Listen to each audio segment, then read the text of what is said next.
اللہ تعالیٰ جل شانہ قیامت کے دن ہمارے وجود دوبارہ اٹھائے گا اور اپنے حضور بندوں کو کھڑا کرے گا اور ان سے سوال پوچھے گا۔ یہ نہیں ہے کہ جو مرضی کرتے گئے، ایک آدمی نے ظلم کیا، جبر کیا، زیادتیاں کی، لوگوں کا حق لوٹا، لوگوں کا مال غصب کیا، عزتیں پامال کی، اور اتنا مؤثر تھا کہ عدالتیں وہ خرید لیتا تھا، کچہریاں وہ خرید لیتا تھا، پولیس وہ خرید لیتا تھا، کوئی سے پوچھنے والا نہیں تھا، اس کی بات چلتی تھی، اس کا فون چلتا تھا، اس کا رکا چلتا تھا، عیش و عشرت کی زندگی گزاری اور مر گیا، ہزاروں کے حق غصب کر کے، ہزاروں کا مال ہڑپ کر کے، لوگوں کی آبروئیں لوٹ کے مر گیا اور قبر میں چلا گیا، بس قصہ ختم۔ اب نہ وہ اٹھے گا، نہ اس سے حساب لیا جائے گا، تو پھر انصاف کہاں گیا؟ ایک عدالت ایسی ہونی چاہیے کہ جس عدالت میں اس کو بھی پکڑا جائے اور ٹکٹکی پہ باندھا جائے کہ دنیا پر تو کسی نے تجھے پکڑا نہیں، آ اس عدالت میں تیرے خلاف سلطانی گواہ بھی موجود ہیں اور تجھے گناہوں کا، جرم کا بدلہ بھی دیا جائے گا، اور منصف جو ہے وہ انصاف کرے اور ان مظلوموں کو کھڑا کیا جائے کہ دنیا پر تو تمہاری داد رسی کسی نے کی، اس دربار میں تمہاری پوری پوری داد رسی کی جائے۔ عقل مانتی ہے کہ ایک ایسا دربار ہونا چاہیے، ایسا احتسابی عمل ہونا چاہیے، ایک ایسی عدالت لگنی چاہیے کہ جس کا کہیں جسے انصاف نہیں ملا اس کو وہاں جا کے انصاف ملے، اور وہ دن قیامت کا دن ہے۔ اس کا یقین زندگی میں نظم پیدا کر دیتا ہے اور تھر تھر بدن کانپتا ہے کہ آج اگر ہم مؤثر بھی ہو جائیں اور کسی کے سامنے جواب دے نہ ہو، لیکن ایک عدالت تو ہے جہاں ہم نے جواب دے ہونا ہے اور اپنے ایک ایک عمل کا حساب دینا ہے۔ تو اللہ ارشاد فرماتا ہے کہ اس عدالت کے سامنے تم نے پیش ہونا، تمہارے جوڑ جوڑ کو اللہ تعالیٰ دوبارہ کھڑا کرے گا اور اس کو دوبارہ تخلیق کرے گا اور پیدا کرے گا، اور تم دوبارہ کھڑے ہو جاؤ گے، اس کے حضور پیش ہوگے۔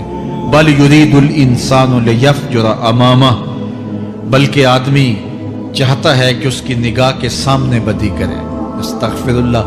یہ ایک ظالم کافر تھا، وہ حضور کی خدمت میں آیا، کہنے لگا میں نہیں مانتا قیامت آئے گی۔ حضور نے اس کو دلائل دیے، تو جب دلائل کے سامنے بے بس ہو گیا تو کہنے لگا کہ جس قیامت کی آپ بات کرتے ہیں وہ قیامت آ بھی گئی تو میں نہیں مانوں گا۔ اللہ اکبر۔ تو وہ انکار کرنے والوں کی انتہا ہوتی ہے، اور ذرا دیکھیے وہ کیا بول رہا ہے، بل یرید الانسان لیفجر امامہ۔ اس کی سرکشی دیکھیے، اس کا تمرد دیکھیے۔ وہ کہتا ہے اچھا اگر قیامت قائم ہوئی تو یہ گناہ، یہ جرم، یہ بدی، یہ بدکاریاں، یہ ظلم جو میں کرتا ہوں، یہ بدکاریاں رب کے سامنے کروں گا۔ کیسی ڈٹائی ہے، مذاق اڑاتا ہے، تمسخر اڑاتا ہے آخرت کا۔ کہتا ہے جو بدیوں کا کاروبار میں نے گرم کیا ہے، جو بدکاریاں میری زندگی کا معمول ہیں، جو دادے عیش دیتا ہوں، جو عزتوں کو پامال کرتا ہوں، جو غریبوں کے پنجے توڑتا ہوں، جو لوگوں کا حق غصب کرتا ہوں، جو برائیاں کرتا ہوں، اگر قیامت قائم بھی ہو گئی تو میں یہ سارے جرم رب کے سامنے کروں گا، پھر وہ مجھے پکڑ کے دکھائے۔ اللہ اکبر۔ یسأل ایان یوم القیامہ، پھر پوچھتا ہے اچھا قیامت کب آئے گی؟ یہ تمسخر کے طور پہ پوچھتا ہے، لاؤ نہ قیامت، کب آئے گی قیامت؟ میں جرم رب کے سامنے کرنا چاہتا ہوں۔ اللہ اکبر۔ اب جواب سنیے، اب لفظوں کا ترجمہ اس زور سے کیا ہی نہیں جا سکتا جس زور کے لفظ ہیں۔ وہ کہتا ہے قیامت کب آئے گی؟ میں تو یہ جرم رب کے سامنے کرنا چاہتا ہوں، کوئی قیامت نہیں ہے، مذاق اڑاتا ہے۔ قیامت کب آئے گی؟ آواز آئی، فَإِذَا بَرِقَ الْبَصَرُ وَخَسَفَ الْقَمَرُ وَجُمِعَ الشَّمْسُ وَالْقَمَرُ۔ جب قیامت آئے گی تو آنکھیں چندھیا جائیں گے، چاند بے نور ہو جائے گا، سورج اور چاند اکٹھے ہو جائیں گے۔ یقول الانسان یومئذ این المفر۔ آج جو کہتا ہے کہاں ہے قیامت، اس دن بھاگتا پھرے گا، کوئی پناہ گاہ ہو بتاؤ، کوئی ہے ٹھکانہ چھپنے کا، کوئی پناہ گاہ ہے؟ کلا لا وزر، آواز آئے گی کوئی ٹھکانہ نہیں ہے، آج کوئی ٹھکانہ نہیں ہے۔ الی ربک یومئذ المستقر، اگر ٹھکانہ ہے تو صرف رب کے پاس ہے، انہیں ٹھکانہ ملے گا جو رب کے بندے ہیں اور اس کی دہلیز پہ آنے والے ہیں۔ یُنَبَّأُ الْإِنسَانُ یَوْمَئِذٍ بِمَا قَدَّمَ وَأَخَّرَ، اللہ تعالیٰ اس دن بتا دے گا جو آگے بھیجا اور وہ بھی بتا دے گا جو پیچھے چھوڑا۔ ایک ایک چیز تشت از بام ہو جائے گی. یوم تبلی السرائر فما لہ من قوت ولا ناصر. اللہ فرماتا سارے راز کھل جائیں گے. جو بند کمروں میں جرم کیے داد عیش دیتا رہا وہ بھی کھل جائیں گے، اور پھر کوئی طاقت نہیں ہوگی، کوئی زور نہیں ہوگا، کوئی زر نہیں ہوگا جو اس کو بے نقاب ہونے سے بچا سکے. اے داور حشر میرا نامہ اعمال نہ پوچھ، اس میں کئی پردہ نشینوں کے بھی نام آتے. تو وہ کتنا سخت دن ہوگا. ارشاد فرمایا جائے گا کہ جو آگے بھیجا، جو پیچھے چھوڑا، جو جرم کرتا رہا، جو نیکیاں کی، جو برائیاں کی، سب کچھ تشت از بام ہو جائے گا. بل الانسان علی نفسہ بصیرہ، بلکہ آدمی خود اپنے حال پر اچھی طرح خود آگاہ ہے. ہم اسے نامہ اعمال کے دفتر دیں گے جہاں سب کچھ لکھا ہوگا. قرآن بتاتا جب نامہ اعمال سامنے آئے گا تو وہ بے ساختہ پکار اٹھے گا، ما لہذا الکتاب لا یغادر صغیرۃ ولا کبیرۃ الا احصاها. ہائے اس کتاب کو کیا ہوا، اس نے چھوٹی بڑی کوئی بات نہیں چھوڑی، سب کچھ لکھ دیا. نامہ اعمال سامنے ہوگے، زمین بولے گی، ہاتھ پاؤں بولیں گے، فرشتے بولیں گے، کرامن کاتبین بتائیں گے یہ کیا کیا جرم کرتا رہا، کیا کیا گناہ کرتا رہا. تو اس دن ہر شے سامنے آ جائے گی. تو یہ تو ثبوت ہوں گے ہی ہوں، لیکن اللہ فرماتا ہے ثبوت تو اپنی جگہ، لیکن بل الانسان علی نفسہ بصیرہ.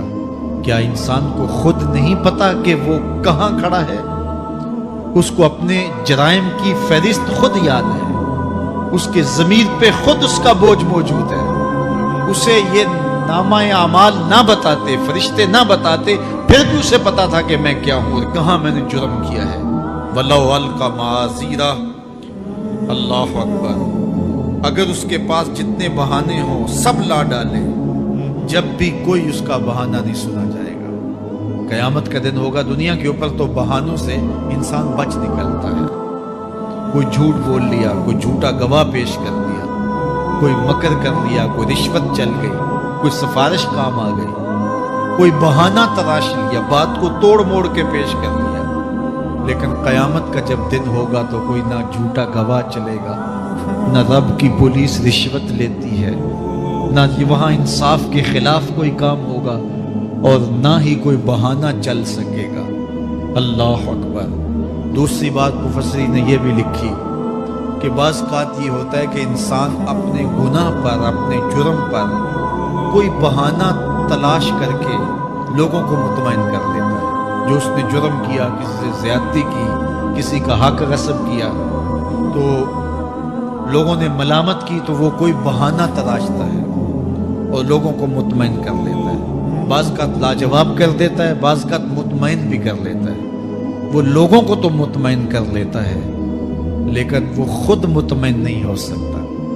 جس نے جرم کیا ہوتا ہے، جرم اس کو اندر سے ڈستا رہتا ہے، اس کا ضمیر اس کو ٹھوکریں مارتا رہتا ہے، اندر کی بے چینی اسے تنگ کرتی رہتی ہے. اگرچہ وہ دلائل سے، مکر و فریب سے، باتوں کو توڑ موڑ کے عذر کر لیتا ہے، کوئی بہانہ بنا لیتا ہے، لیکن اس کے باوجود اس کے اندر کوئی چین، اندر کوئی اطمینان نہیں ہوتا. اللہ اکبر. تو مجرم بے چین رہتا ہے. آج ہماری بے چینیوں کا ایک سبب ہمارا مالک کی دہلیز سے منہ موڑنا اور بہت سارے دیدہ نادیدہ گناہوں کا ارتکاب کرنا ہے. جب ہم سے سستیاں ہو جاتی ہیں، کوتاہیاں ہو جاتی ہیں، تو وہ گناہ ہمارا پیچھا نہیں چھوڑتے اور ہمیں بے چین اور مضطرب رکھتے ہیں. تو بعض اوقات جو ہے وہ ہم کہتے ہیں کہ پتہ نہیں بے چینی کیا ہے. بے چینی گناہوں کی ہے. گناہ طبیعت میں بے چینی پیدا کر دیتا ہے، سکون نہیں آنے دیتا. اطمینان کی دولت چھن جاتی ہے جب کوئی شخص گناہ کرتا ہے. اور یہ لازمی نہیں ہے کہ وہ کسی کا حق غصب کرے، اس نے کسی کی عزت ہی پامال کی ہو، اس نے کسی کی آبرو پہ حملہ کیا ہو. اگر نماز چھوڑی ہے تو بے چینی یہ بھی کم نہیں ہے، یہ رب کی نافرمانی ہے. اگر اس کی نظر بھٹکی ہے تو یہ بھی کم بے چینی نہیں دیتی. اگر اس کا خیال بہکا ہے، اس نے زبان سے کسی کو دکھ دیا ہے، اس نے کسی کے لیے سب و شتم کا انداز اختیار کیا ہے، گالی گلوچ کا رنگ اختیار کیا ہے، تو پھر کیا ہوا کہ یہ بے چینی اندر کو توڑتی رہتی ہے. انسان چلتا پھرتا ہے لیکن اسے طمانینت نہیں ملتی، اسے سکون نہیں ملتا. سکون کب ملے گا؟ سکون تب ملتا ہے جب کسی سے زیادتی کی ہو تو اس سے جا کے معافی مانگ لی جائے، اور اس لجاجت کے ساتھ معافی مانگی جائے کہ وہ مجبور ہو جائے معاف کرنے پہ، تو پھر اندر طمانینت اتر جاتی ہے.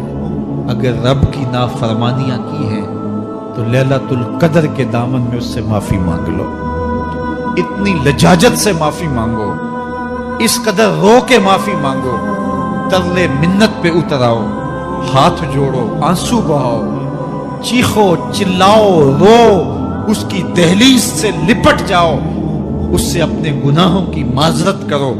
جب مالک نے معاف کر دیا اندر کی ساری بے چینیاں مٹ جائیں گی، دل کو قرار مل جائے گا، دل کو تسکین نصیب ہوگی. تسکین اس کی دہلیز سے تمہیں ملے گی، یہ اندر سے پھوٹتی ہے، باہر سے نہیں آتی ہے. تسکین کے قافلے اندر ہی اترتے ہیں، اندر سے اس کے سوتے پھوٹتے ہیں، اس کے چشمے پھوٹتے ہیں. ہم باہر سے ڈھونڈتے ہیں، باہر سے تسکین نہیں ملتی، یہ اندر سے آئے گی. اس لیے اس دل کے اوپر لگے ہوئے میل کچیل کو، غلاظت کو دور کر لو اور کھرچ دو دل کے اوپر پڑے ہوئے جتنے بھی زنگ ہیں.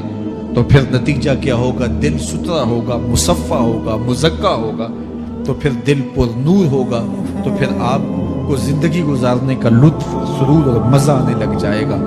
تو انسان جب دلیلیں تراشتا ہے، اس سے بعض اوقات اپنے آپ کو بھی مطمئن کرنے کی کوشش کرتا ہے، اوروں کو بھی مطمئن کر لیتا ہے، لیکن حقیقت میں اطمینان نہیں ہوتا، وہ بے چینی ہوتی ہے. تو اللہ تعالیٰ جل شانہ اس کہانی کو بیان کرتے ہوئے ایک اور مضمون کو بیان کیا، اور یہ بالکل درمیان میں جملہ معترضہ کے طور پہ جو ہے وہ نظر آ رہا ہے کہ بات تو چل رہی ہے، تو اچانک اللہ اپنے محبوب سے مخاطبہ فرماتا ہے اور کیا ارشاد کرتا ہے؟ لا تحرک بہ لسانک لتعجل بہ.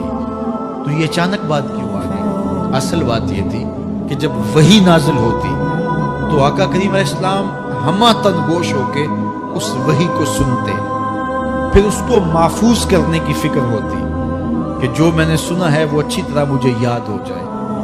اور پھر آقا کریم علیہ السلام کی تیسری فکر یہ ہوتی کہ اس کے جو معارف ہیں، اسرار ہیں، اور اس کے جو ثمرات ہیں، اس کی جو تفصیلات اور نکلنے والے اس کے نتائج ہیں، وہ بھی اچھی طرح جو ہے وہ میں سمجھ پاؤں. تو یہ تین مشقتیں بیک وقت حضور گوارا کر رہے ہوتے. اب قیامت کا ہولناک منظر جو پیش کیا گیا، اور پھر انسان جب اپنے رب کی نافرمانی کرتا ہے تو جو اس کا حال ہوتا ہے، تو یہ سارے مضامین کو اللہ کے محبوب سن رہے تھے. حضور کے قلب اطہر پر گرانی آئی، اور میرے رب کو کیسے گوارا تھا. جو حضور سن رہے تھے جلدی جلدی اس کو زبان پہ لانا چاہ رہے تھے تاکہ وہ اچھی طرح ازبر ہو جائے، لیکن اللہ نے محبوب کی اس مشقت کو دیکھا تو فرمایا لا تحرک بہ لسانک لتعجل بہ. محبوب آپ اپنی زبان کو جنبش نہ دیں، آپ جلدی کرتے ہیں تاکہ وہ جو میں نے سنا ہے وہ میری زبان پہ آ جائے. ان علینا جمعہ و قرآن، یہ ہمارے اوپر ہے، ہم آپ کے دل میں جمع بھی کریں گے. جو آپ کو سکھایا ہے وہ آپ کو یاد بھی رہے گا، وہ آپ بھول نہیں سکیں گے. فَإِذَا قَرَأْنَاهُ فَاتَّبِعْ قُرْآنَهُ، اور جب ہم پڑھ لیں تو پھر اس کے بعد آپ اس کو دہرائیں پڑھیں.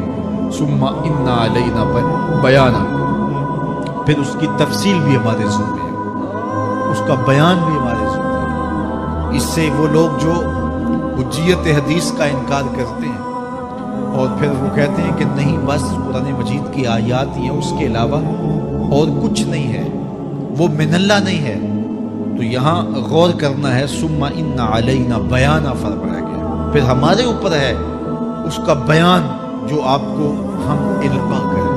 اور آقا کریم نے فرمایا، سنن نسائی کی روایت ہے، انما اوتیت القرآن ومثلہ معہ، مجھے قرآن دیا گیا اور قرآن جتنے اور علوم بھی میرے سینے میں رکھے گئے.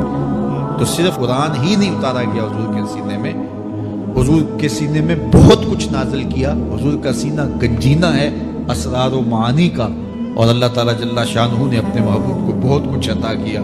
یہ بیان کرنے کے بعد فرمایا کلا بل تحبون العاجلہ وتذرون الآخرہ. اللہ اکبر. کوئی نہیں بلکہ یہ جو تم لوگ ہو اے کافرو، تم اس چیز کو پسند کرتے ہو جو بالکل نقد ہے، جو جلد ملنے والی ہے۔ دنیا کا سودا نقد ہے، دنیا کے نفع نقد ہیں، دنیا کی لذات نقد ہیں۔ شیطان کہتا ہے اب چوری کرو اب مال آئے گا، اب زنا کرو اب لذت ملے گی، اب ڈاکہ کرو اب امیر ہو جاؤ۔ تو دنیا کے سودے نقد ہیں اور آخرت کے وعدے ادھار ہیں۔ وہ ارشاد فرمایا بل تحبون العاجلہ، تم دنیا کی جو عاجل چیزیں ہیں، جو بالکل نقد سودے ہیں، تم ان کے پیچھے پڑتے ہو۔ وتذرون الآخرہ، اور آخرت کو چھوڑتے ہو۔ دوسرے مقام پہ ارشاد فرمایا سورہ الاعلی میں بل تؤثرون الحیات الدنیا والآخرۃ خیر وابقی، تم دنیا کی جیتی زندگی کو ترجیح دیتے ہو، حالانکہ آخرت بہتر بھی ہے اور دائمی بھی۔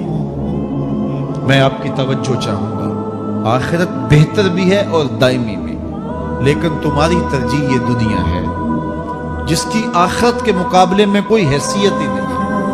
حضور نے ارشاد فرمایا اگر کسی کو جنت میں ایک کوڑا رکھنے کی جگہ مل جائے، ایک ڈنڈا رکھنے کی جگہ مل جائے، دنیا و ما فیہا کی دولتوں سے وہ زیادہ قیمتی ہے۔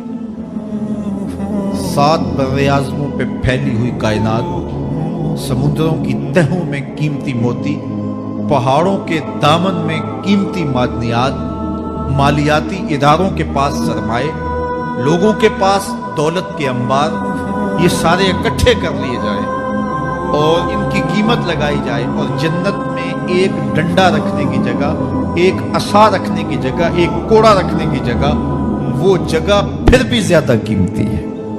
پراپرٹی ویلیو ہوتی ہے نا، وہ کہتے ہیں کہ دور دراز دیہات سے 10 ایکڑ فروخت کریں تو یہاں ہمارے بائی پاس پہ اگر لیں تو 1 کنال جگہ آئے گی، 10 ایکڑ فروخت کر کے یہاں 1 کنال ملے گی۔ اور اگر آپ مزید اس کو فروخت کر کے مزید جو ہے وہ کسی مہنگے علاقے میں چلے جائیں تو ہو سکتا ہے 2 مرلے اس 10 ایکڑ کے مقابلے میں آئیں۔ تو اس طرح مختلف جگہوں کی پراپرٹی ویلیو ہوتی ہے۔ اللہ کے محبوب جنت کی پراپرٹی ویلیو بتا رہے ہیں۔ 7 براعظموں پہ پھیلی ہوئی کائنات کو ایک پلڑے میں رکھیں، پوری دنیا کے اندر جو سرمائے ہیں، جو ماضی میں سرمائے لوگوں نے خرچ کر لیے، جو حال میں موجود ہیں، جو آنے والے ادوار میں لوگوں کے پاس آئیں گے، قارون کا خزانہ اور سرمائے سارے اکٹھے کر کے ایک پلڑے میں رکھ دیں، جنت میں ایک عصا رکھنے کی جگہ پھر بھی زیادہ قیمتی ہے۔ تو پھر دنیا کی آخرت کے مقابلے میں قیمت کیا ہوگی؟ دنیا کی جنت کے مقابلے میں ویلیو کیا ہوگی؟ اور جنت میں سب سے کم جگہ کس کو ملے گی؟ جو سب سے آخر میں جائے گا۔ ظاہر ہے سب سے کم جگہ اسی کے پاس ہوگی جو سب سے آخر میں جہنم کے دھکے کھا کھا کے، رگڑے سہ سہ کے پھر آخر میں جنت میں جائے گا۔ سب سے تھوڑی جگہ اس کے پاس ہوگی۔ حدیث پاک میں آتا ہے، بخاری میں آتا ہے، حضور نے ارشاد فرمایا کہ جب جہنم سے آخری جہنمی نکالا جائے گا تو اللہ تعالیٰ اسے پوچھے گا بتا تیری کوئی آرزو؟ تو وہ کہے گا مالک یہ آرزو ہے، یہ آرزو ہے، مختلف آرزو بتائے گا۔